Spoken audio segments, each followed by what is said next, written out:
Magazines, Smith Wesson is not easy to put in. It's kind of junk. I don't like these magazines. I don't know why Smith Wesson make magazines like this. It's very hard to put a bullet in there.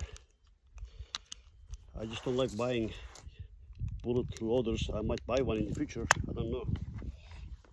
I just like loading bullets with my hands. I don't know if I like this gun.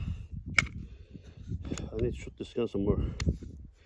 I just bought this gun, Smith Wesson Springfield 2.0.